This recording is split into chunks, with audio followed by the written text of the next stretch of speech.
साल था 1936। जापान के आमोरी जेल के गार्ड्स को बहुत गुस्सा आ रहा था क्योंकि जेल का एक कैदी उठने का नाम ही नहीं ले रहा था। 2-3 बार चिल्लाने के बाद गार्ड्स गुस्से से कोठरी में घुस जाता है। लेकिन जब गार्ड कैदी का ब्लैंकेट ओढ़ता है तब उसको अपनी आंखों पे विश्वास ही नहीं होता क्योंकि उसके सामने तकिया था और कैदी जेल से भाग चुका था। उस कैदी का नाम था योशिए शिरातोरी। और ये तो कहानी की सिर्फ शुरुआत थी क्योंकि ये पहली बार नहीं होगा जब शिरातोरी जेल से भागेगा और ना ही ये पहली बार होगा जब शिरातोरी पुलिस के हाथों पकड़ा जाएगा।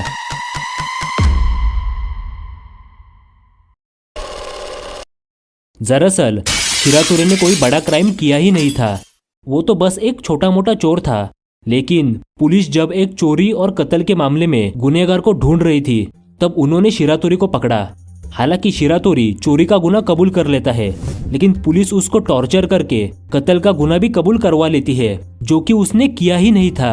दूसरी तरफ कोर्ट में शिरातोरी के ऊपर मुकदमा चल रहा था और वहां के वकील भी शिरातोरी को उम्र कैद की सजा देने को बोल रहे थे। इसका मतलब ना ही वो सिर्फ जिंदगी भर के लिए जेल में सड़ेगा लेकिन वो अपनी पत्नी और अपनी नन्ही से बच्ची को भी नहीं मिल पाएगा। और ये बात शिरातोरी को बिल्कुल मंजूर नहीं थी और इसी वजह से उसने पहले दिन से ही आमोरी जेल से भागने का प्लान बनाया। बहुत महीनों की तैयारी के बाद एक दिन सुबह के 5:30 बजे वो जेल से भागने की तैयारी शुरू कर देता है। उसने पहले ही गार्ड्स के डेली रूटीन की पूरी जानकारी निकाल कर रखी थी और उसके हिसाब से गार्ड्स हर 15 मिनट में एक गश्त लगाने आते थे, इसीलिए शिरातोरी के पास बहुत ही कम समय था। उसने एक लोहे की तार निकाली जो कि जब वो नहाने गया था तब उसने बाथरूम के बाल्टी से चुराई थी और उससे उसने लॉक को खोलना शुरू कर दिया। क्योंकि शिरातोरी ने बहुत साल छोटी मोटी चोरियां की थी, इसी वजह से उसने किसी भी लॉक को खोलने में महारत हासिल कर दी थी। हालांकि उसके हाथ ठंड से कांप रहे थे लेकिन कुछ बार कोशिश करने के बाद उसने कोठरी का दरवाजा खोल दिया। अब उसके सामने 6 और दरवाजे थे और 15 मिनट के अंदर उसको सारे दरवाजे खोलने थे। एक के बाद एक वो जेल के दरवाजे खोलने लगा और जब तक गार्ड वापस आ चुके थे शिरातोरी जेल से बाहर पहुंच गया था।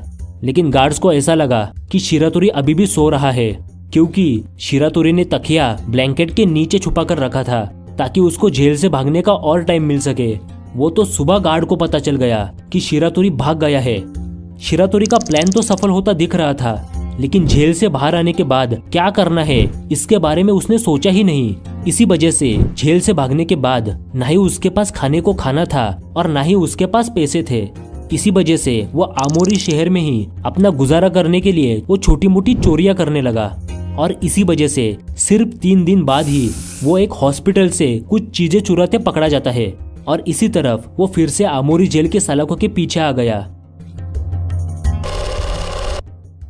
लेकिन जेल से भागने की वजह से अब उसकी उम्र कैद की सजा पक्की हो जाती है।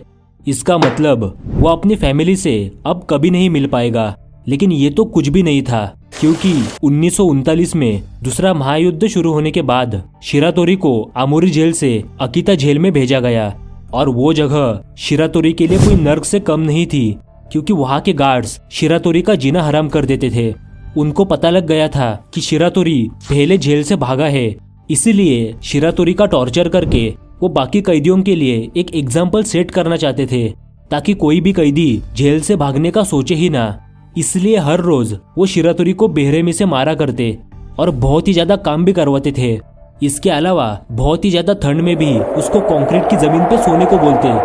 ऊपर से शिरातोरी फिर से ना भागे इसलिए गार्ड्स ने उसको एकांत कारावास में भेज दिया और उसकी कोठरी बहुत ही छोटी थी और उसकी छत बहुत ही ऊंची।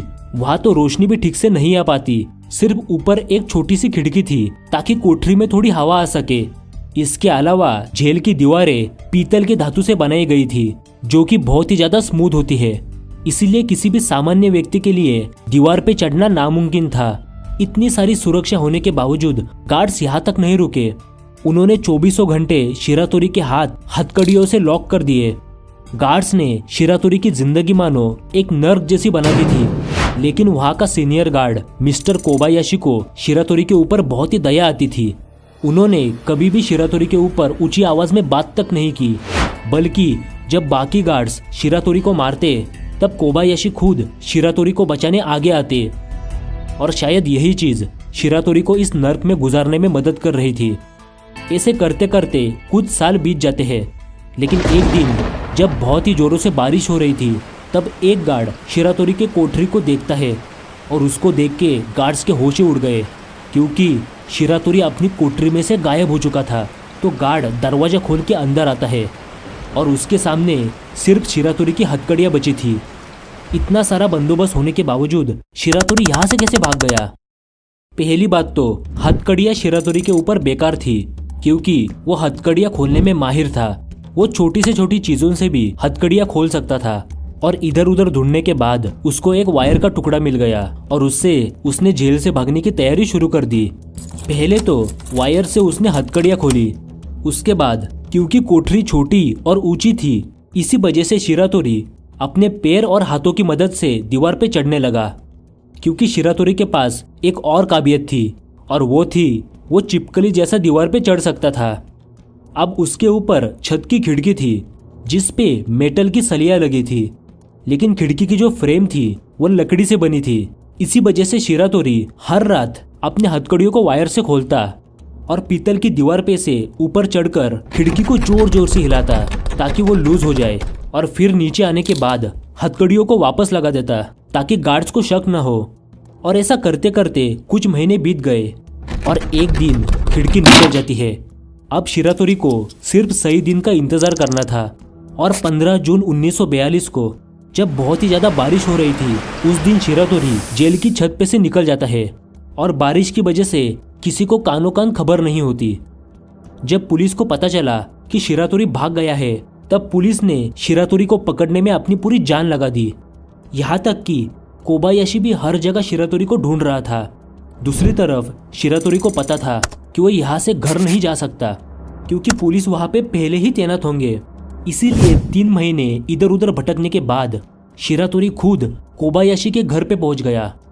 ये देख के कोबायाशी बहुत चौंक जाता है। इतनी मेहनत करके भागने के बावजूद शिरातोरी खुद पुलिस के पास क्यों आ गया? दरअसल शिरातोरी का यहाँ पे आने का एक ही मकसद था, उसको कोबायाशी की मदद चाहिए थी। उसका कहना था कि वो खुद सरेंडर करना चाहता है, लेकिन उसकी कुछ शर्तें हैं। इसलिए कोबायाशी शिरातोरी को घर के अंदर बुलाता है और उसको खाना दे के उसकी बात सुनने लगा। शिरातोरी का कहना था कि उसको जेल में रहने में कोई प्रॉब्लम नहीं है, लेकिन उसको गार्ड के हाथों टॉर्चर नहीं होना था। इसके अलावा उसको टोक्यो जेल में जाना है, जहाँ पे ज्यादा ठंड नहीं होती। कोबायाशी शिरातोरी की सारी बातें बहुत ही ध्यान से सुन रहा था, और खाना खाने के बाद दोनों ही रूम से बाहर चले जाते हैं। शिरातोरी बाथरूम में चला गया और कोबायाशी फोन करने, लेकिन जब शिरातोरी बाथरूम में से बाहर आ जाता है, तब उसके सामने पुलिस बंदूक लेके खड़ी थी, क्योंकि कोबायाशी ने शिरातोरी का विश्वासघात किया और उसकी सारी शर्तों को अनदेखा करके उसको पुलिस के हाथों सौंप दिया। उस दिन से शिरातोरी ने कसम खा ली कि वो आज के बाद से किसी भी पुलिस ऑफिसर पर कभी भी भरोसा नहीं करेगा। ऊपर से कोर्ट ने शिरातोरी के उम्र कैद पर 3 और साल बढ़ा दिए। शिरातोरी चाहता था कि उसको टोक्यो जेल में भेजा जाए, लेकिन कोर्ट तो उसको जापान के उत्तर में बसी सबसे भयानक और ठंडी आबाशिरी जेल में भेज देती है। एक ऐसी जेल जहां से अभी तक कोई नहीं भागा है, और जिसने भी भागने की कोशिश की है उन सब की ठंड से मौत हो गई। वहां पे ठंड इतनी ज्यादा थी कि जेल में उनको खाने के नाम पे जो चावल और मिसो सूप मिलता था वो भी जम जाता था। ऊपर से वहां के गार्ड्स तो अलग लेवल का टॉर्चर करते थे, और एक दिन तो गार्ड्स ने हद ही कर दी। उन्होंने शिरातोरी को बिना ठंड के कपड़े दिए खुले में छोड़ दिया, और ठंड की हवा की वजह से शिरातोरी कांपने लगा। वो कितना भी अंदर जाने की कोशिश करता, लेकिन फिर भी गार्ड्स उसको धक्का देके फिर से वहीं पे डाल देते। 2-3 बार ऐसा होने के बाद शिरातोरी को गुस्सा आता है, और गुस्से में शिरातोरी उनके ऊपर चिल्लाकर उनको खुला चैलेंज करता है कि वो यहाँ से कैसे भी भाग जाएगा और गार्ड्स उसका कुछ नहीं उखाड़ सकते। और उसी गुस्से में उसने अपनी हथकड़ियाँ तोड़ दी। गार्ड्स शिरातोरी की ऐसी ताकत देखकर डर गए, जहाँ पे शिरातोरी को लगा कि गार्ड्स को डराने से वो उसको टॉर्चर नहीं करेंगे, लेकिन ये चीज शिरातोरी के ऊपर उल्टी पड़ गई, और गार्ड्स ने शिरातोरी ना भागे इसलिए अपना पूरा दम लगा दिया और शिरातोरी के लिए एक स्पेशल जेल की कोठरी बना दी। यहाँ पर हर एक खिड़की शिरातोरी के शरीर से छोटी थी और उसका फ्रेम पूरी तरीके से लोहे का बना था। इसके अलावा शिरातोरी के हाथ एक ऐसे हथकड़ियों से बांधे थे जिसका कुल वजन ही 40 किलो था। और क्योंकि शिरातोरी लॉक निकालने में माहिर था, इसी वजह से इन हथकड़ियों में कोई लॉक ही नहीं था, बल्कि उसको स्क्रू से फिट किया जाता था और इसको निकालने के लिए खास लोहार को बुलाया जाता, और वो भी 15 दिन में सिर्फ एक बार आता था, और उसको निकालने में भी 2 घंटे से भी ज्यादा समय लग जाता। हथकड़ियों का वजन इतना था कि शिरातोरी को जब खाना भी मिलता तब उसको जमीन से रेंगते हुए खाने तक पहुंचना पड़ता और एक जानवर जैसा उसको खाना पड़ता। शिरातोरी के लिए हर एक दिन किसी जंग को लड़ने के बराबर था, लेकिन कैसे बैसे करके वो ठंड का मौसम निकाल देता है। और अब गर्मी के मौसम की शुरुआत हो चुकी थी और शिरातोरी की ताकत भी वापस आने लगी, लेकिन वो यहाँ पे कर क्या सकता था। हर दिन महीने में बदलने लगे, लेकिन कुछ हुआ ही नहीं। लेकिन एक रात जब गार्ड अपने ऑफिस में काम कर रहा था, तब उसको छत पे से किसी के चलने की आवाज सुनाई देती है। इसीलिए गार्ड जेल में गश्त लगाने चला गया, लेकिन जब वो शिरातोरी के कोठरी में झांकता है तब वो दंग रह जाता है, क्योंकि शिरातोरी गायब था और उसकी कोठरी में उसके कपड़े और बिस्तर अच्छी तरीके से फोल्ड करके रखे हुए थे। यहाँ तक कि उसकी हथकड़ियाँ भी, जिसको निकालने में 2 घंटे लग जाते थे, वो भी अच्छी तरीके से बाजू में रखी थी। ये पूरा दृश्य मानो जैसे कि शिरातोरी गार्ड को चिढ़ा रहा हो। तो अब प्रश्न ये उठता है कि शिरातोरी यहाँ से कैसे भाग गया। जेल में आपके पास कुछ होना हो, बहुत ज्यादा खाली समय जरूर होता है, और शिरातोरी ने उस खाली समय का पूरा इस्तेमाल किया।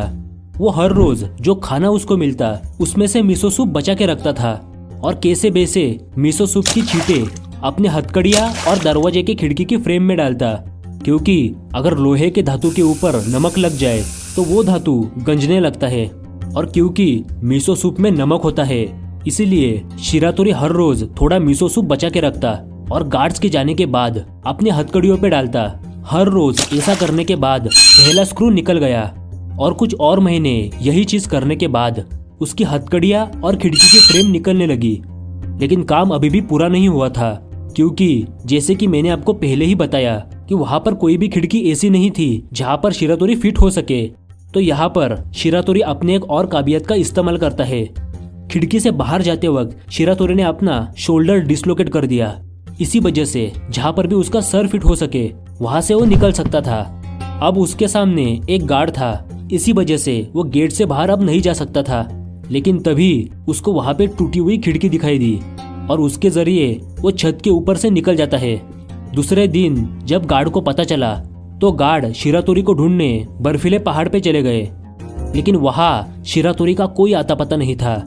हालांकि गार्ड इस वजह से बहुत खुश हो गए, क्योंकि उनको लगा अगर शिरातोरी पहाड़ की ठंड से बच भी गया तो जंगली जानवर उसको खा गए होंगे, तो उसको ढूंढने का कोई मतलब नहीं बनता। कुछ महीने गुजरने के बाद 1945 में अमेरिका जापान के ऊपर 2 एटॉमिक बॉम्ब डाल देता है, और इसी तरफ अमेरिका ने जापान से युद्ध में अनकंडीशनल सरेंडर करवा दिया, और अब पूरे जापान को अमेरिका कंट्रोल करने लगा। इसीलिए सब लोग शिरातोरी को भूलने लगे। लेकिन शिरातोरी इतने महीनों से कहाँ पे था? जब शिरातोरी पहाड़ों के ऊपर घूम रहा था तब उसको एक गुफा दिखी, और उसी गुफा में वो आने वाले 2 सालों तक रहा।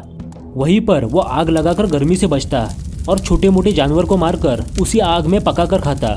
उसका जीवन मानो किसी सन्यासी जैसा बन चुका था।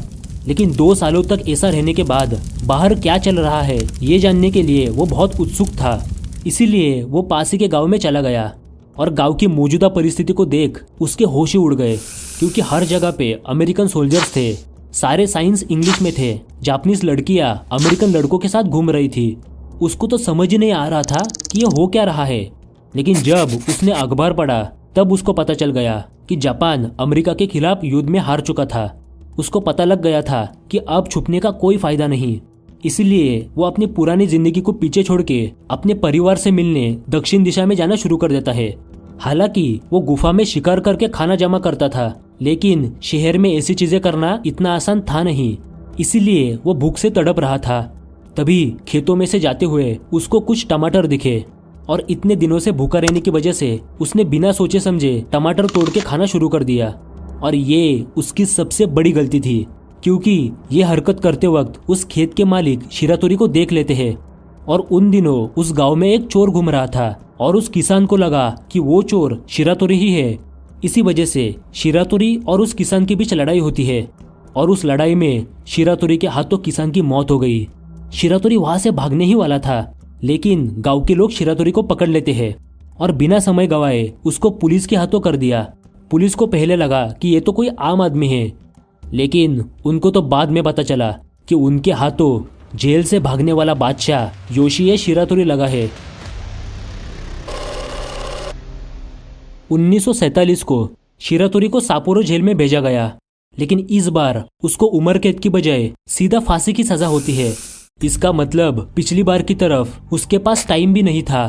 हर बीतता सेकंड मानो उसको अपनी मौत के करीब ले जा रहा था। इसके अलावा वो पिछली बार की तरफ वो फिर से ना भागे, इसीलिए 24 घंटे सिर्फ उसके ऊपर निगरानी रखने के लिए 6 गार्ड्स रखे गए। ऊपर से जो जेल की कोठरी की खिड़की भी थी वो भी शिरातोरी के सर से भी छोटी बनाई गई थी, तो फिर से खिड़की से भागने का कोई सवाल ही नहीं बनता था।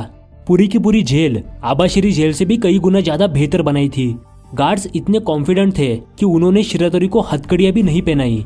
वैसे अगर हथकड़ियां होती भी तो शिरातोरी का कुछ उखाड़ नहीं सकती थी, लेकिन उसकी उम्र निकलती जा रही थी और ऊपर से जेल का खाना खा खा के वो कमजोर बनता जा रहा था। उसके पास अब पहले जितनी ताकत नहीं थी, इसीलिए जो काम वो पहले कर सकता था वो अभी करना उसके लिए बहुत कठिन बन गया था। इसी वजह से शिरातोरी हर रोज उदास होके छत की तरफ देखता रहता। गार्ड्स को भी पता लग गया था कि शिरातोरी का आखिरी समय आने वाला है और अब वो यहाँ से भाग नहीं सकेगा।